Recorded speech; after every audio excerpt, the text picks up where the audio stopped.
안녕하세요. 아낌없이 크는 나무 아크나입니다. 오늘은 소설책 한옥마을 남쪽 사람들을 준비했습니다.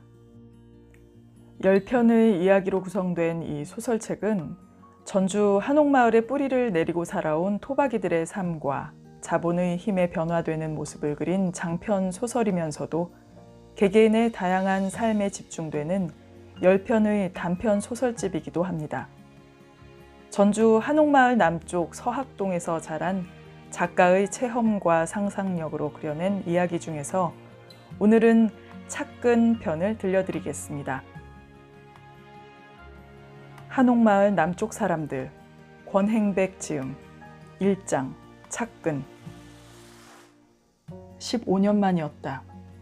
쑥스러운 귀향길에 봄볕이 부서져 내렸다. 덕진동 고속버스 터미널에서 탄 택시는 가다서기를 반복하더니 남부시장 앞에서 아스팔트에 붙어버렸다.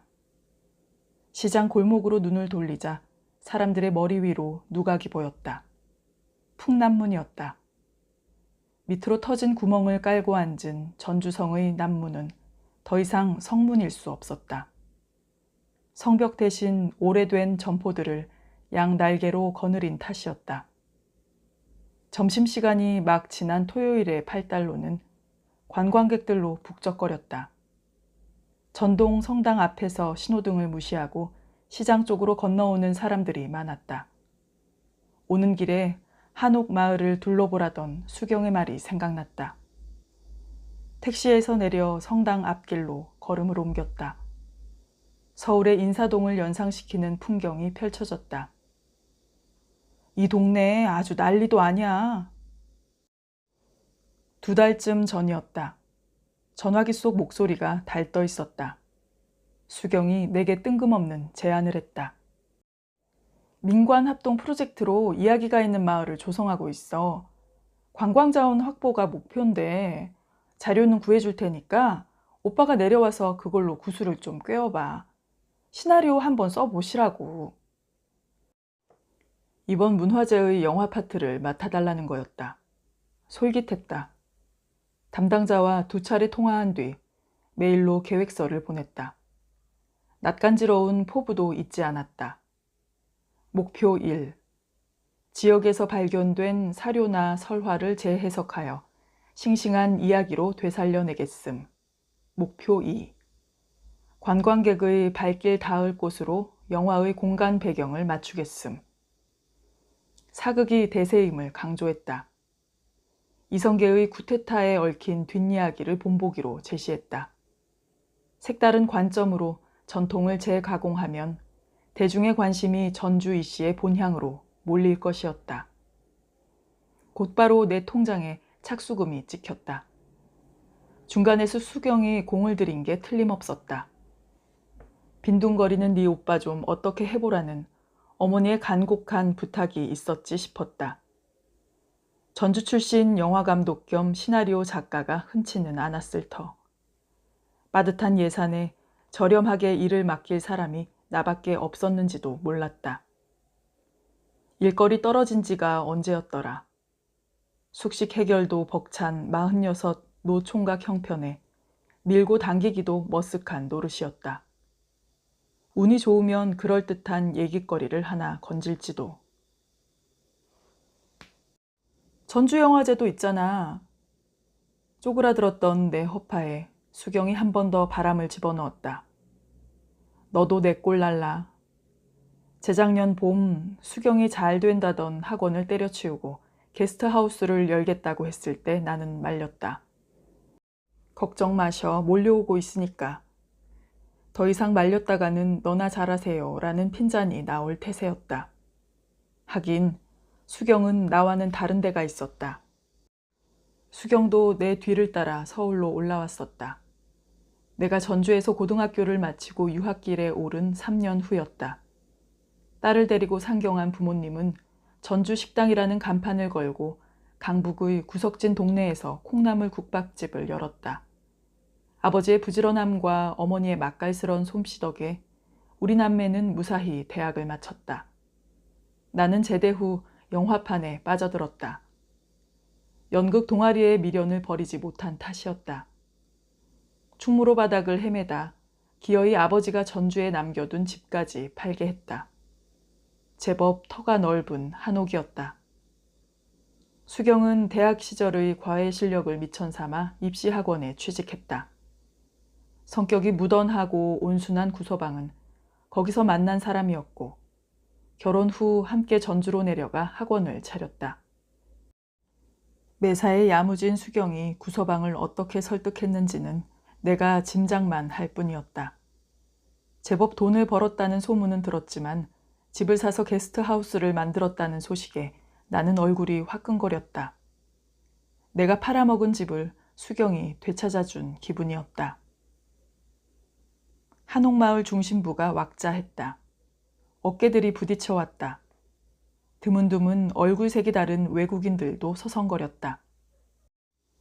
중심거리엔 기념품 가게와 패스트푸드점이 늘어서 있었고 아이들이 세그웨이 바퀴를 돌리며 인파를 비집고 다녔다. 한복 대여점에서 입고 나온 화려한 치장을 뽐내며 셀카를 찍어대는 젊은 커플들이 없으면 명동 거리와 구별이 힘들 것 같았다. 길거리 음식을 파는 손수레 아래 앞치마처럼 걸린 플래카드가 눈을 찔렀다. 꼬치구이는 전통 음식이다. 누가 만든 상권인데 내쫓느냐. 생존권 보장하라. 꺾어진 골목마다 비슷한 문구들이 시의 행정에 저항하고 있었다. 먹자골목 중심부에 자리한 동학혁명 기념관이 시야에 들어왔다. 건물 외벽에는 전봉준의 얼굴이 새겨져 있었다. 부릅뜬 두 눈이 아이스크림을 핥는 젊은이들을 바라보았다. 혼란스러웠다. 발을 제게 놀려 들어오던 길로 되돌아 나왔다. 전동성당 맞은편 경기전 입구의 화단에 철쭉이 화려했다. 신혼부부로 보이는 한 쌍이 긴 막대 끝에 끼운 휴대폰으로 그 앞에서 사진을 찍었다. 경기전은 초등학교 시절의 단골 소풍지였다.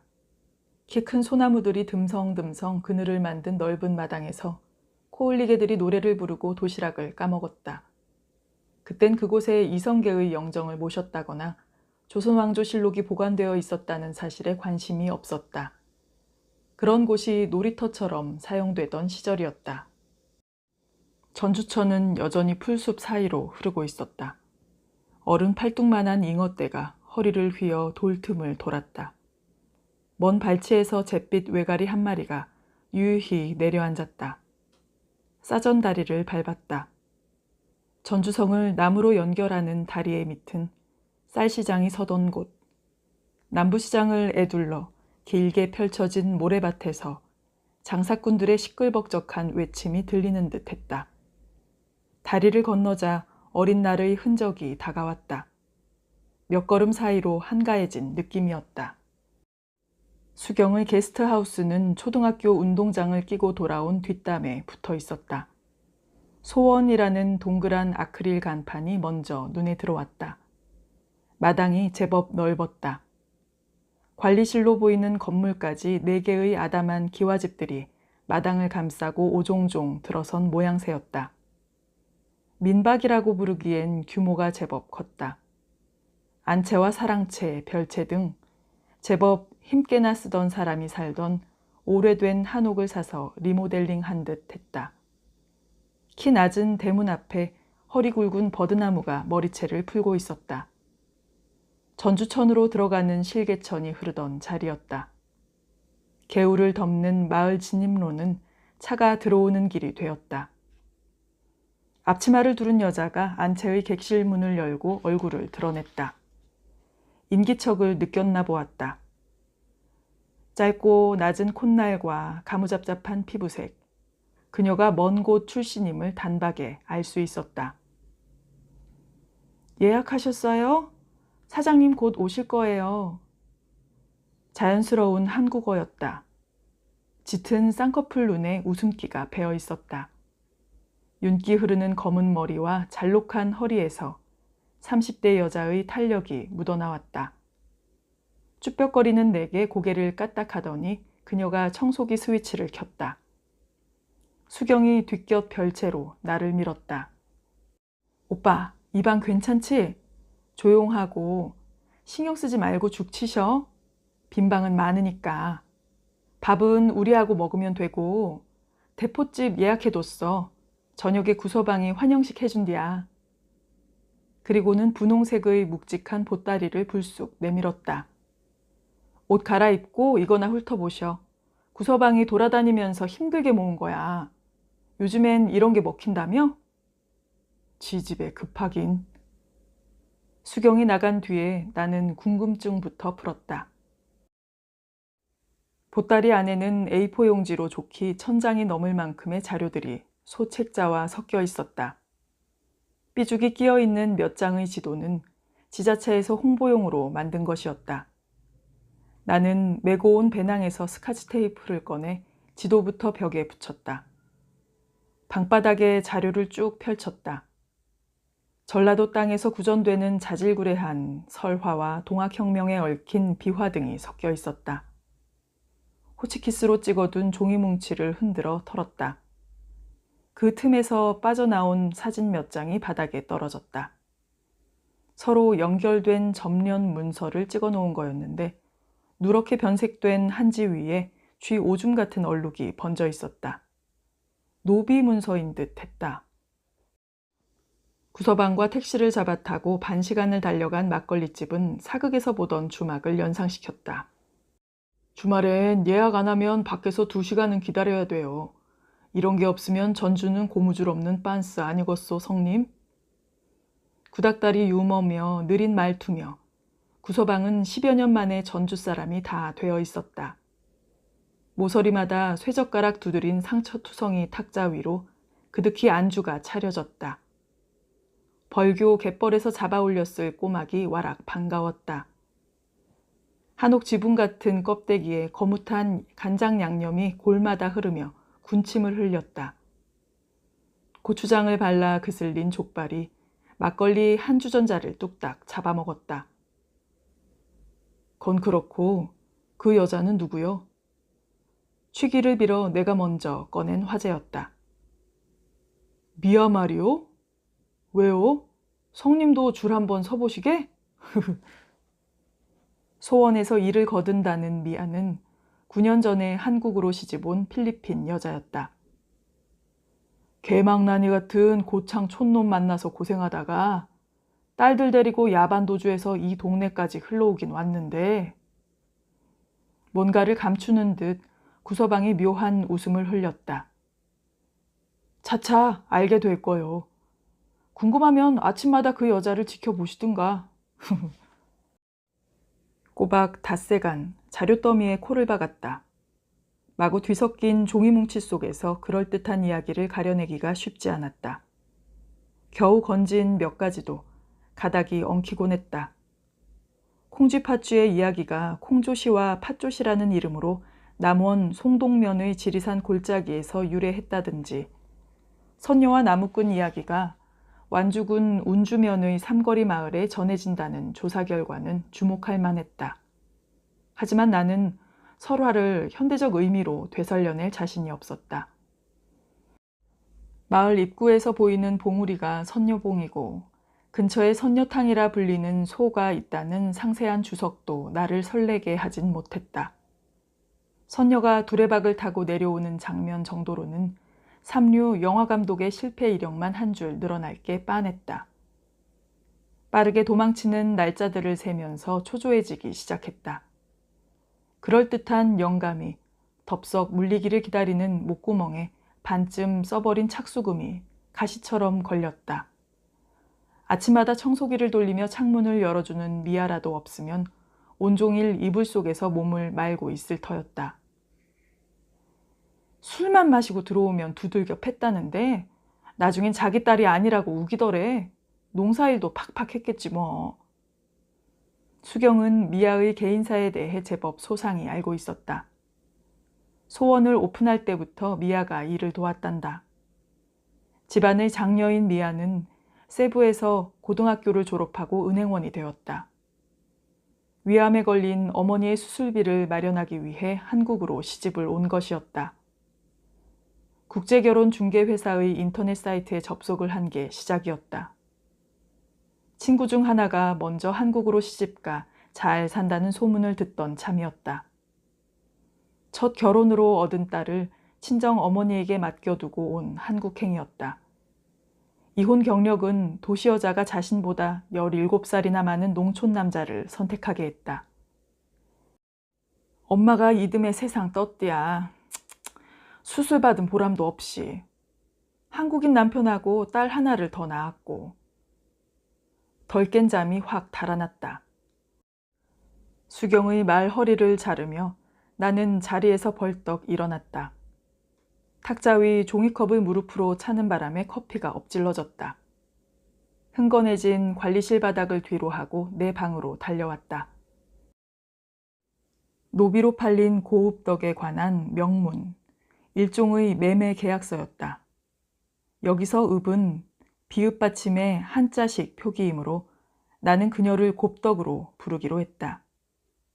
1784년 전라도 흥덕면, 지금의 고창군 흥덕면에서 오생원 댁으로 팔려간 13살 소녀. 그녀의 사연이 나를 사로잡았다. 곱덕의 명문 위로 고창으로 시집왔다는 이방인 여자, 미아의 얼굴이 자꾸만 겹쳐졌다. 세월을 뚝 부러뜨려 두 여자를 이어준 사연이 또 있었다. 당시 양민이 신분을 하향하여 노비가 되기 위해서는 관청의 허가가 필요했는데 곱덕의 아비 최봉이 관청에 올린 자매 청원서에는 셋째 딸을 노비로 팔 수밖에 없는 절박한 사연이 적혀 있었다. 식구가 굶어 죽게 되었다는. 그는 딸을 팔아 자신의 병든 아버지도 구하겠다고 했다. 호구지책과 효도를 동시에 꾀하겠다는 뜻이었다. 조선왕조실록은 정조 7년 1783년에 경기, 호서, 호남, 영남, 관동, 관북에 흉년이 들었다고 기록한다. 긴 가뭄 끝에 들이닥친 홍수가 원인이었다. 최봉이 관아에 자매의 소지를 올려 허락을 구한 것은 바로 그 이듬해 3월이었다. 보리 수확 전의 춘궁기, 부황된 백성들이 죽음을 기다리던 나날이었다. 한 달 후 관아에서는 입지를 내린다. 양민의 소지를 받아들여 스스로 노비가 되도록 허락해 준 것이었다. 미아는 수경을 언니로 부르며 살갑게 속을 트고 있었다. 걔가 그래도 총구석에서 5년이나 버텼다는데 필리핀에서 나중에 데려온 큰딸한테 그 인간이 직접 거렸다나 봐. 12살밖에 안 된 애한테 그러는데 어느 어미가 가만히 있겠냐고. 내 머릿속에서 문득 콩조시 팥조시 설화의 구조가 현대판 버전으로 바뀌고 있었다. 의붓 아비한테 핍박받는 계모의 딸이 눈에 밟혔다. 미아가 칼을 들고 대들었디야. 이튿날 새벽 그녀가 두 딸을 데리고 무작정 도망을 쳤고 전주는 그렇게 도착한 곳이었다. 한옥마을이 관광단지로 주목받던 초창기였다. 일자리가 많았고 새 모녀가 스며들기도 쉬웠을 것이다. 남편이 찾으러 안 왔대? 웬 관심이냐는 듯 수경이 눈을 흘겼다. 2번 왔었다는데 미아는 그때마다 일터를 옮겼고 요즘엔 좀 뜸하다네.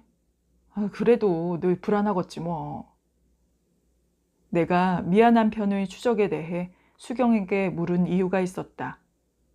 바로 곱덕이 노비로 팔린 지 5년 후 18살이 되던 1789년에 오생원에게서 도망친 흔적을 발견했기 때문이었다. 그녀는 붙잡혔을까?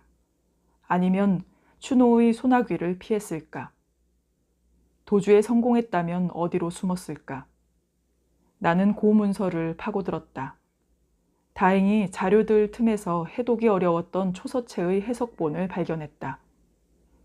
그녀를 매수한 오생원, 즉 오응규라는 자가 관청으로부터 발급받은 이반이었다. 이반이란 부동산 등기부등본 같은 소유권 증명서다. 오응규는 호구단자를 이반과 함께 보관했다.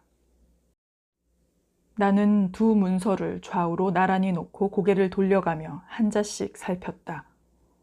오은규는 3년마다 관청에 호구단자를 제출했다. 인구조사에 응하는 동시에 소유 재산에 대한 권리 보존 자원이었다. 곱덕을 매수하고 11년이 지난 1795년, 그러니까 곱덕이 사라진 지 6년 후, 오은규가 다시 작성한 호구단자에 도주노비의 명단이 들어있었다. 낯익은 이름이 보였다. 곱덕이 아직 붙잡히지 않은 것이었다. 곱덕에 대한 궁금증은 내게 아련한 불면의 밤을 선사했다. 꿈에서도 그녀가 되살아났다. 미아가 되어 전주로 흘러들어온 미아가 불현듯 곱덕이 되었고, 곱덕이 다시 미아가 되어 게스트하우스 마당에 나타났다. 200수십 년이라는 세월의 다리가 전주천 위로 놓였다. 다리는 길지도 않았다. 허위허위 그 위를 밟던 두 여자가 중간쯤에서 호련히 하나가 되어 내 쪽을 바라보았다. 까무잡잡한 미아와 볕에 그을린 곱덕. 별반 다르지 않은 두 얼굴이 휘저은 물감처럼 흐려지다 이내 데칼코마니로 겹쳐지곤 했다. 고전을 현대적 영상으로 퍼뜩 떠오른 구호 하나가 그럴듯했다. 나는 어깨를 뒤로 젖혀 허파를 부풀렸다. 일찍 눈을 떴다. 밖에서 딸그락거리는 소리가 들렸다. 내가 잠자는 별채의 아래였다. 미아가 출근한 모양이었다. 구서방의 말이 귓바퀴를 맴돌았다. 나는 파자마 바람으로 슬그머니 계단을 내려갔다. 새벽 공기가 서늘했다. 일주일이 지났지만 지하실은 낯설었다. 밖에서만 들어가게 되어 있는 지하실 문이 열려 있었다. 쌓아둔 물건으로 보아 창고로 사용하는 것 같았는데 으스스하고 끈적거리는 공기가 팔뚝에 들어붙었다. 나는 걸음을 멈추고 호흡을 다스렸다. 어둑한 구석으로 미아가 들어가고 있었다. 컴컴한 안쪽에서 실루엣이 어른거렸다. 그녀가 허리 높이의 커다란 통을 쓰다듬으며 내가 알아들을 수 없는 말로 중얼거렸다. 잠시 후 조그만 물체가 물속으로 떨어지는 공명이 들렸다. 그녀가 나간 뒤 안으로 깊이 들어가 보았다. 합판을 둥그렇게 잘라 만든 뚜껑이 빠끔히 열려 있었다. 웬 우물이야? 수경에게 물었다. 콩나물 공장이 있던 자리야. 물이 많이 필요했었나 봐. 나는 사용 안 해. 왠지 으스스해서. 그게 미아에겐 소원을 비는 우물이 된 거지. 듣고 보니 간판에서 본 소원이라는 이름과 우물이 어울리는 것 같기도 했다. 결국 자기 땅값 오르게 해달라는 거 아니겠어?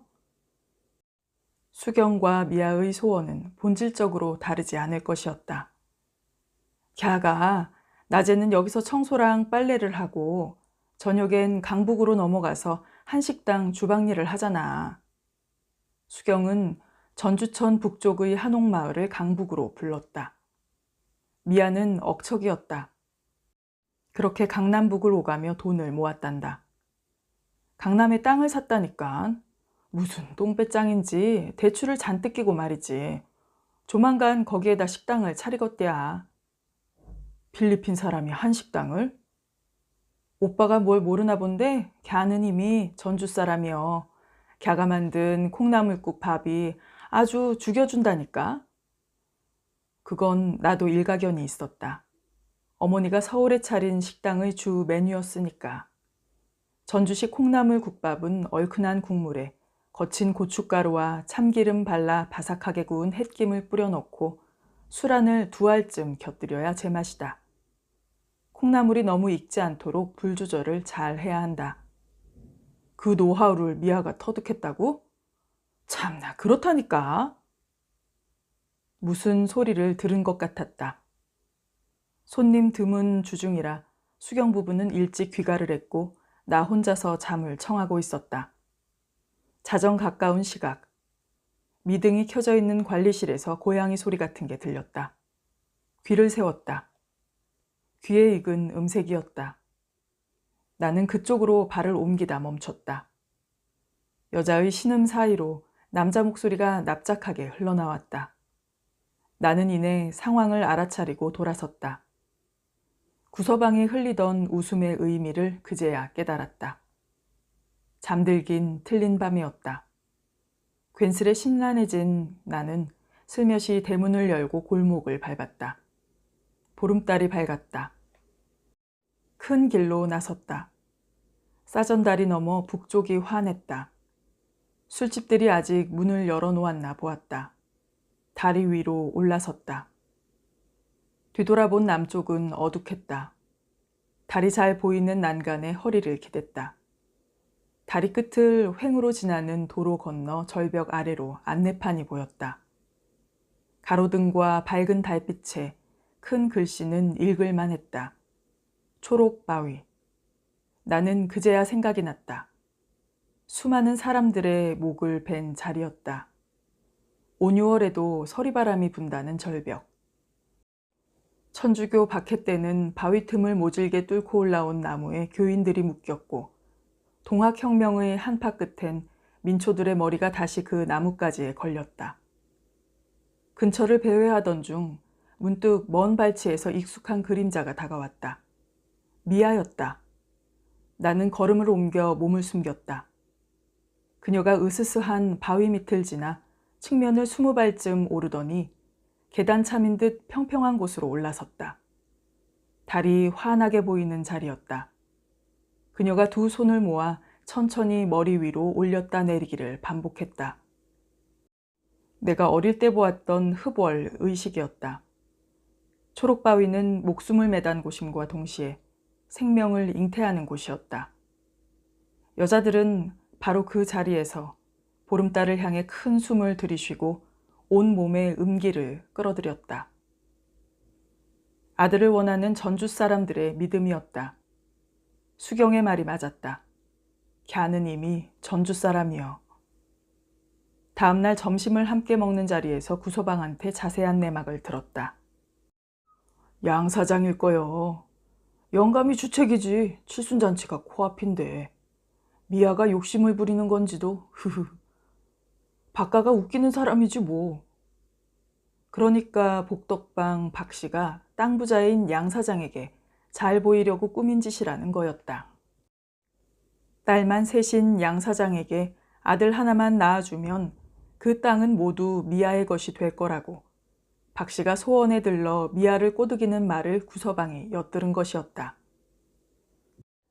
이 동네 어지간한 논밭은 외놈 마름질하던 양 사장의 아버지 땅이었다네요. 그걸 물려받은 아들이 기회만 되면 야금야금 팔아먹은 거죠. 미아가 샀다는 땅도 양 사장 물건이었다. 우리 집도 왕년엔 그 영감 소유였다더라고요. 어린애도 아니고 그게 사생활이라. 구서방은 미아와 양 사장 사이엔 끼어들기 싫은 눈치였다. 땅은 남녀 사이에도 제 힘을 쓰고 있었다. 밀려난 사람들이 털을 옮겨 잡았다. 한옥마을에 치솟는 임대료가 문제였다. 그들이 다시 뿌리내린 곳이 강남으로 불리는 서학동이었다.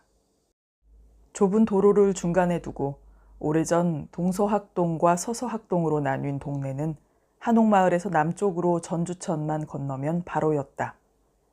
행정구역과 무관하게 땅값은 헐했다. 동네로 들어온 몇몇은 강북에서 조그만 화실이나 공예품 공방을 열던 자들이었다. 서학동이 예술인 마을로 불리게 된 연유였다. 민박으로 생계를 꾸리던 이들도 예외일 수 없었다.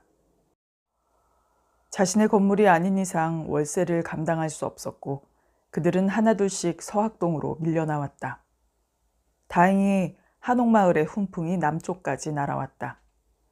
강북에 방을 구하지 못한 숙박객들이 주말마다 강남으로 넘어왔다. 강남타운이 조성되는가 싶었단다. 강남 땅을 산 미아에게도 그건 소망이었다. 하지만 관광객이 빠르게 줄어들었다. 느닷없는 호흡기 증후군이 전 국토를 덮친 뒤였다. 겨우 명맥을 이어가던 숙박업소들이 된서리를 맞았다. 한옥마을 중심부인 강북에서조차 방이 남아돌았다. 주중에는 더욱 썰렁하여 전주천 남쪽은 사람 사는 동네 같지 않았다. 예술인 마을로 관광단지를 넓혀 수요를 증대시키려던 지방정부도 무르춤해졌다. 위기감을 느낀 강북 사람들이 먼저 분위기 쇄신을 외쳤다. 전통 음식으로 얻은 전주의 이미지에 패스트푸드가 먹칠을 한다는 것이었다. 밀어내기가 시작되었고 저항도 강해졌다. 대표적인 길거리 음식으로 꼬치구이가 표적이 되었다. 논쟁이 달아올랐다. 석쇠 위에서 구워내는 음식이 과연 전통과 거리가 먼 것인지, 전주천이 가르마가 되어 남북으로 찬반이 나뉘어졌다. 달아오른 이슈가 텔레비전 화면을 채웠다. 지방정부가 나섰다. 뉴스가 반복될수록 전주의 전통이 사라지고 있음을 광고하는 꼴이 되었다. 역효과였다. 소원도 뾰족한 수는 없었다. 이쪽에 제대로 된 대포집 하나만 있어도. 수경이 자주 툴툴거렸다. 강남에 밤 문화가 없는 것에 대한 아쉬움이었다.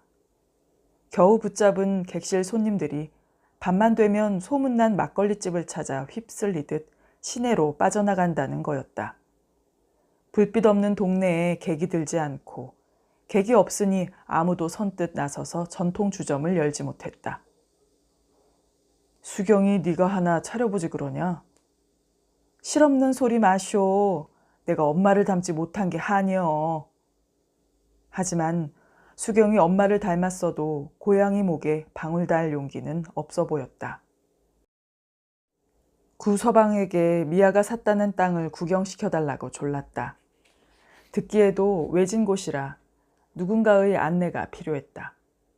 소원이 자리한 강남 예술인 마을을 빠져나와 큰 길을 건넜다. 5분 남짓 더 걸었다. 완산 칠봉으로 오르는 초입에 산비탈 아래로 비스듬히 기운 공터가 보였다. 양사장 소유라는 빈 땅은 500평쯤은 되는 듯했다. 저 끝에 울타리 쳐진 뾰족한 삼각형 보이죠? 글쎄, 미아가 저걸 샀다네요. 양사장의 땅은 등산로로 잘려나갔고 토막난 맞은편에 오두막이나 한 채 들어앉힐 만한 자투리가 길게 누워 있었다. 아무리 봐도 유동인구를 상대하는 요즘의 가게 자리는 아니었다. 그 옛날 먼 길을 재촉하는 과객이나 불러세우던 주막터였다면 모를까. 양 사장도 참 그 많던 부동산을 다 팔아먹고 이젠 몇 군데 안 남았어요. 바가는 그마저 팔라면 쑤셔대고요. 구서방의 늘어지는 입담을 내가 자르고 들어갔다. 그래도 이번에 패스트푸드점들이 강남으로 쫓겨오면서 미아도 빛을 좀 보지 않을까? 남의 불행은 나의 행복이 되는 세상 아닌가 배. 여기에 먹거리촌이 생긴다고요? 아이고 어느 천년에요. 지나가는 개가 웃을 소리요. 미아에게 이런 말을 해주긴 좀 그렇더라고요. 이미 넘어갔는데. 안타까운 듯 구서방이 혀를 털었다. 바깥의 농간에 미아도 속은 거죠. 2, 3천짜리도 못 되는 밭을 5천에 샀으니. 나는 곱덕의 명문을 떠올렸다. 희한하게도 매매계약서에 해당되는 그것이 2가지였다. 입안을 받기 위해 관청에 제출한 명문에는 8량이라는 곱덕의 몸값이 적혀 있었다. 공정한 매매의 형식을 갖추기 위해 필요한 절차였다. 명문에 적힌 입회인 겸 증인으로 오제삼의 수결이 보였다. 나는 오제삼이 바로 노비중개상이라는 심증을 굳혔다. 오제삼은 실제로 매수인 오은규로부터 그 돈을 받았을 가능성이 높았다. 그가 이중계약서를 만들어 곱덕의 몸값을 가로챈 것이었다. 한 달 후에 작성된 또 다른 명문이 유력한 증거였다. 거기에도 오제삼의 증인 서명은 나와 있으나 몸값에 대한 언급이 빠져 있었다. 어리숙한 곱덕의 아버지 최봉을 속인 거였다. 글씨라기보다는 어린애 낙서 같은 최봉의 수결을 보면 그가 글을 모르거나 세상 물정에 어두운 자라는 추정이 가능했다. 말하자면 오제삼은 우선 형식적인 계약서를 만들어 관청에 제출하고 돈을 챙긴 뒤 최봉과 직접 만나 별도의 명문을 작성할 때는 돈을 건네는 과정을 생략해버렸다. 나중에 몸값을 요구하지 못하도록 거기에 최봉의 진짜 서명을 받았다. 야비하게 박아놓은 쐐기였다. 부잣집에 딸을 판 행위는 비록 평민의 신분을 포기하더라도 자식에게 밥을 먹일 최선의 선택일 수 있었다. 온 가족이 굶어 죽는 상황이라는 최봉의 진술로 보아 곱덕 할아버지의 병환도 영양실조와 무관치 않아 보인다. 오제삼의 태도는 부잣집을 소개시켜준 것만으로도 고마운 줄 알라는 의미였는지도 모른다. 한편 오제삼이 오은규에게 보낸 추노각서가 오시문 중의 접련 문서에서 함께 발견되었다. 한 달 내로 곱덕을 잡아오겠노라 다짐이었다. 매수인 오은규는 오제삼의 농간을 알고도 묵인해 줬을 터. 거래가 이루어지고 5년이 지난 후에도 오제삼은 도주노비에 대한 책임 추궁을 당한 모양이었다. 각서를 쓰고 서명한 자가 매매 당사자인 최봉이 아니라 오제삼인 점, 그게 바로 농간의 정황 증거가 아닌가. 농간 앞에서 세월의 다리는 짧고 무색했다. 곱덕을 잡으러 다니는 오제삼과 미아를 쫓는 사내가 종종 내 새벽꿈 속으로 틈입했다. 개기름 번지르르한 오제삼과 충혈된 눈으로 씩씩대는 미아의 남편. 둘은 1인 2역 배우 마냥 같은 얼굴이었다. 여자들도 마찬가지. 두려움에 어깨를 떨던 곱덕이 미아로 변했다. 미아가 소원 마당으로 뛰어든 사내와 맞서기 시작했다. 휘두르던 낫을 여자에게 빼앗긴 사내가 꽁지 빠지게 대문 밖으로 쫓겨났다. 잠을 털어낸 나는 휘발될세라 마지막 영상을 수첩에 담았다. 아침 공기가 살벌했다. 새된 목소리들이 허공을 가로질렀다. 손님들이 퇴실도 하기 전이었다. 마당으로 나가보았다. 미아가 큰딸 캐롤리나의 머리채를 붙들고 주먹으로 어깨를 거푸 때렸다. 캐롤리나는 내가 알아들을 수 없는 언어로 대들었다. 제 어미를 꼭 닮은 깊고 검은 눈에 불만이 가득했다. 시끄러, 나가서 싸워. 수경이 두 여자의 등을 밀어 대문 밖으로 내보냈다. 산부인과를 안 가겠다고 버티는 거야. 동네 건달놈들과 어울릴 때부터 내가 알아봤어. 수경이 손바닥을 털며 투덜거렸다. 그런데 쟤 눈빛이 왜 저래? 너무 당당하잖아. 딸한테 들켰지 뭐. 모전여전이 된 건가? 흐흐. 내 질문에 구서방이 눈을 찡긋하며 대꾸했다. 전화를 안 받네. 수경이 미간을 바짝 좁혔다. 미아가 사라진 지 사흘째 되는 아침이었다. 무슨 쓸데없는 얘기를 한 거야? 모르는 척 하랬잖아.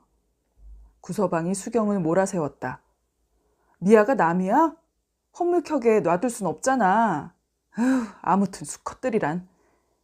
수경이 양 사장에 대해 미아에게 알려준 것 같았다. 구서방이 동네 사내들끼리 뭉친 술자리에서 복덕방 박씨한테 들은 말이 있었다. 취중에 우쭐해진 박씨가 양 사장 흉을 보더란다. 씨 없는 수박이 어지간히 밝히더라고. 양 사장이 오래전 정관 수술을 받았다는 거였다. 미아가 복덕방 박씨를 찾아갔나 보았다. 멱살을 잡혔다던 박씨도 며칠째 보이지 않았다. 소원을 피해 애둘러 다니는 모양이었다. 갸가 충격 좀 받았겠지요. 남새스럽기도 할 것이고. 구서방은 미아가 아주 떠난 건 아닌지 걱정하는 눈치였다. 나는 우물로 달려갔다. 한 뼘쯤 빠끔히 열린 뚜껑은 그대로였다. 혹시와 설마를 넘나들던 나는 새가슴을 눌렀다. 열흘 만에 나타난 미아는 눈이 퀭했다. 동공이 더 깊어 보였다. 정말 떠나려고 했던 거야? 수경이 떠보았고 미아는 말없이 고개를 가슴에 묻었다. 그녀의 큰 눈에 물기가 대롱거리다 이내 뺨으로 흘렀다. 미아가 겨우 입을 열었다. 그동안 집 나간 캐롤리나를 잡으러 다니다 못 찾고 되돌아온 모양이었다. 캐롤리나는 어디로 숨었을까? 나의 궁금증이 곱덕의 도주와 관련된 문서로 튀었다. 추노를 다짐했던 오제삼이 곱덕을 끝내 붙잡지 못한 사실을 확인했다. 그가 팔아넘긴 13살 소녀는 하루가 다르게 성장했을 것이었다. 그가 도주 전의 곱덕을 자주 보아두지 않았다면 성년이 된 모습을 알아보긴 쉽지 않았을 터였다. 나는 곱덕이 어디로 도망쳤는지 확인할 수 없었다. 붙잡힌 기록이 없다는 것은 추노의 실패를 의미한다. 어디로 갔을까? 모아둔 자료들을 근거로 나의 후각이 나를 세웠다. 교통수단이 변변찮던 시절에 여자가 멀리 이동하면 사람들의 눈을 피하기 어려웠을 터. 전주는 고창에서 가깝고 인구가 많아 몸을 숨기기 좋은 도시였다. 나는 추리의 초점을 풍남문 근처의 장바닥으로 좁혔다. 뜨내기들이 바글거리는 곳이라면 주위의 의심을 피하기도 수월했으리라. 여자의 몸으로 생계를 이어가자면 시장에서 장사를 하는 게 산속에 들어가 화전민이 되는 것보다 나았을 것이고 성년이 된 그녀가 주막을 차렸을까? 그랬다면 그녀는 주방에서 일하고 개글대하는 일은 다른 사람에게 맡겼겠지. 곱덕이 자식을 낳으면 신분 세습을 통해 그 자손도 매수인의 소유가 된다. 명문에 적어넣은 조건이었다. 하여 곱덕의 도주는 미래지향적 결단이었는지도 모른다. 평민의 피 속에 숨어있던 자유에 대한 갈망이 작용했을지도. 오은규의 호구단자는 3년마다 업그레이드가 된다. 그는 관청의 식솔 겸 재산을 그렇게 보고했다. 그런데 3년씩 해를 달리한 도주 노비 명단에도 어김없이 고읍덕이 나온다. 나는 자료를 뒤져 그로부터 90년 후에 작성된 오씨문 중에 호구단자를 찾아냈다. 여전히 도주 노비들의 이름이 있었다. 거기에도 같은 이름이 보인다. 곱덕은 끝내 붙잡히지 않은 것이다. 하지만 그때까지 살아있을 리 없는 곱덕과 이름 모를 그녀의 자손을 두고 오씨문중은 끈질기게 소유권을 주장하고 있었다. 예술인 마을 사람들의 긴급 회의에 다녀온 구서방이 긴 숨을 뱉었다. 김샜어. 강남 상권이 꽝 되어 불었단께. 소원에서 소식을 기다리던 나와 수경은 구서방의 표정을 번갈아 살폈다. 꼬치구이 남하 계획이 취소됐디야. 그래서? 수경이 눈썹을 올렸다. 무슨 대책이 있겠어. 역에 나가서 손님들을 모셔오든지 광고를 내든지 해야지 뭐. 미아는 수경보다 더 실망하는 눈치였다. 한참을 멍하니 앉아 천정에 시선을 붙이고 있던 미아가 결심한 듯 일어섰다. 소원의 약도와 전화번호가 앞뒤로 새겨진 명함을 한 움큼 집어들고 그녀가 밖으로 나갔다. 서너 시간쯤 지났을까. 버드나무의 그림자가 대문 옆으로 길게 드러눕고 있었다. 미아가 5명의 젊은이들을 데리고 나타났다. 배낭을 맨 백인들이었다. 미아가 쑥스러운 듯 가지런한 일을 드러냈다.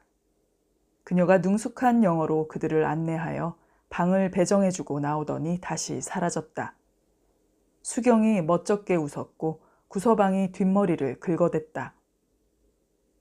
미아가 바쁘게 움직였다. 오전 일을 마치면 전주역과 고속터미널로 나가서 주로 외국인들을 데려왔다. 투잡에서 쓰리잡으로 일거리가 늘어난 셈이었다. 며칠 후 그녀는 강남에 있는 다른 게스트하우스들의 전단지도 들고 있었다. 다들 그녀의 권유로 만든 모양이었다. 미아는 구원투수가 되어 있었다. 나는 그녀에게 자원봉사하는 이유를 물었다. 바빠야 캐롤리나 생각이 덜 나요. 그녀는 전단지를 돌리고 나면 다시 강북으로 올라가 식당 일을 시작하고 자정이 넘어 귀가하는 생활을 계속했다. 그녀의 기여도를 저울에 달아볼 순 없었지만 여하튼 강남의 객실들이 서서히 채워지고 있었다. 동네 여자들의 수다 속에 미아에 대한 칭찬이 섞여들었다. 미아에게 눈을 희게 돌리며 남편들을 단속하던 뒷담화가 사라지고 있었다. 미아가 일주일의 휴가를 요구했다. 수경은 고개를 갸웃거리다 이내 위아래로 고개를 끄덕였다. 미아가 없는 동안 나는 청소와 세탁기를 돌리며 그녀의 공백을 메웠다. 구서방이 말렸지만 나는 미아의 일을 대신하는 게 싫지 않았다. 아침마다 그녀처럼 우물 앞에 섰다. 미아가 잘 되길 빌었다. 정확히 일주일 후 그녀가 나타났다. 개업식을 한다는 거였다. 그녀가 내 앞에 사극에나 나올 법한 전통 주막 그림을 내밀었다. 광고지였다. 그림 사이에서 전주식 막걸리, 콩나물 국밥, 그런 글자들이 튀어나왔다. 뒷면에는 그 내용이 영어로 적혀 있었다. 오늘 밤이에요. 잊지 마세요. 그녀가 나간 뒤 전단에 새겨진 약도를 보고 나는 다시 한번 놀랐다. 얼마 전 구서방과 찾아간 그녀의 소유지. 그건 미아 자신의 사업이었다. 예약 손님 체크인을 마친 수경 부부를 따라 나섰다. 별이 총총했다. 미아가 정해준 시간에 맞춰 그곳에 도착했다. 초입에서부터 긴 줄을 타고 나부끼는 만국기가 우리를 안내했다. 전깃줄 걸린 긴 막대 끝에서 백열등이 빛을 쏟았다. 사방에 말뚝을 받고 포장을 친 잔칫집 분위기. 천막을 비잉 둘러 촘촘히 달아놓은 꼬마 전구들이 색색으로 반짝였다. 모서리를 맞댄 평상들 위엔 개다리 술상이 차려져 있었다. 곱덕이 추적을 피해 강남으로 주막을 옮겼다면 이런 곳이 아니었을까 생각했다. 아직은 쌀쌀한 밤, 앞마당에 피운 장작불도 흥을 돋우었다. 30명이 넘는 사람들 사이로 수다가 날아다녔다. 수경이 그들을 내게 소개했다. 거기가 강남에서 게스트 하우스를 운영하는 사람들이었다. 몇은 내게도 구면이었다. 오리고기 전문 양순회관의 양순 씨가 미아를 도와 고기를 굽는 중이었다. 자신의 식당을 비우고 나오기가 쉽지 않았을 텐데. 아이고, 이게 누구신가? 술상 위에 부침개를 찢던 김성기 화백이 내게 잔을 권했다. 내가 종종 시간을 죽이는 동네 감나무 카페에서 안면을 튼 사이였다. 그는 내가 마리아로 말문을 열었는데 장로라는 직분이 쉽지 않아요 에서 슬그머니 잔을 내려놓았다. 뻘쭘한 대화에서 빼내주려는 듯 수경이 내 팔을 잡아 끌었다. 오빠, 성자 언니 알지? 감나무 카페의 주인이었다. 응. 무심한 척 대답은 했으나 기실 나는 그녀의 첫인상을 좀처럼 지우지 못하고 있었다. 딱히 잡히는 기억은 없지만 예전에 알고 지낸 듯한 얼굴이었다. 천박함과는 거리가 멀었다. 카페 벽마다 걸린 동네 화가들의 작품도 그녀의 우아함에 한 몫을 보탰다. 여자의 눈빛이 비밀을 품은 듯 깊었다. 그녀가 미소를 보내기 전에 먼저 말을 붙이기가 계면쩍었다. 한마디로 접근이 쉽지 않은 여자였다.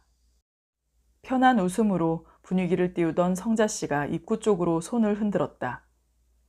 어정쩡한 걸음으로 늑수구레한 사내가 다가왔다. 일흔쯤 되었을까. 둘레로 반쯤 남은 머리털이 잿빛이었다. 마른 몸을 감싼 낡은 회색 점퍼가 얇아 보였다. 얼결에 노인과 겸상을 했다. 마주보는 눈이 깊었다. 어릴 적에 본 듯도 했지만 아른 채는 목례로 대신했다. 제가 아버지처럼 모시는 분이에요. 월남전 참전 용사죠. 성자씨가 막걸리를 따르며 그를 소개했다. 용사는 무슨, 그저 노가다로 잠시. 그의 이마에 굵은 주름이 잡혔다. 앞치마를 두른 미아가 사람들 틈을 비집고 다니며 안주를 채웠다. 모두가 그녀를 스스럼없이 대했다. 여기 잠깐만요. 미아가 건배사를 하겠다며 일어났다. 소음들이 오그라들었다. 사람들의 얼굴에서 호기심이 반짝였다. 미아가 목청을 가다듬었다. 나는 전주 사람입니다. 진짜 전주 음식을 만들겠습니다. 예약 받습니다. 손님 많이 보내주세요. 광고지 주시면 낮에 시간 내서 돌리겠습니다. 서로 도와야 합니다. 그리고는 구석으로 돌아앉아 전을 붙이던 여자를 돌려 세웠다. 캐롤리나였다. 사람들의 눈과 입이 동시에 열렸다. 들기름 타는 연기 속에 불현듯 곱덕이 홀로그램처럼 어른거렸다. 캐롤리나가 막내의 손목을 당겨 일으켰다. 새 모녀가 고개를 깊이 숙여 인사를 했다. 미아가 고양이 목에 방울을 달아줬네. 수경이 한마디 했다. 진짜 전주 여자는 따로 있었네 그랴. 구서방이 거들었다. 미아가 인사를 마치고 환하게 웃었다. 곱덕이 웃고 있었다. 나는 시나리오 한 편을 다 쓴 느낌이었다. 네, 지금까지 한옥마을 남쪽 사람들 착근 편 들려드렸습니다. 오늘 읽어드린 착근 편에 이어서 다음 이야기도 준비되어 있습니다. 내일 또 재미있는 이야기 들으러 들려주세요. 감사합니다.